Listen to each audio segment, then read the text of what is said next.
Opo, si Carl, operator na itong machine 1 dito sa Ogen 2. Ito po ang machine 1. Mapag-run po ako ng 120 meters last week. Madalas po itong hindi gamitin. Ito po ang printer head area.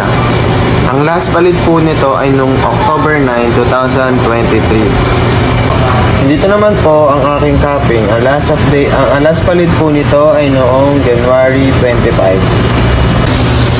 Ito naman po ang tamang pag-head clean.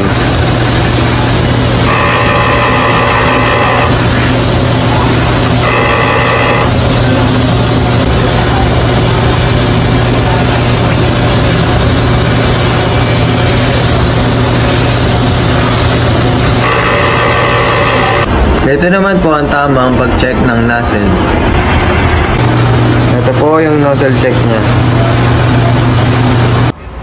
Dito naman po ang stocks at unused stocks. Sakto lang ang stocks namin na good for 1 week.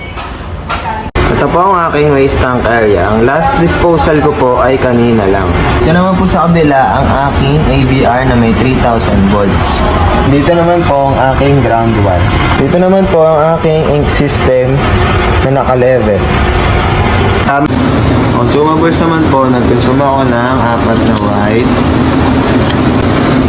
isang black, isang yellow, 4 na powder. Po at maraming salamat.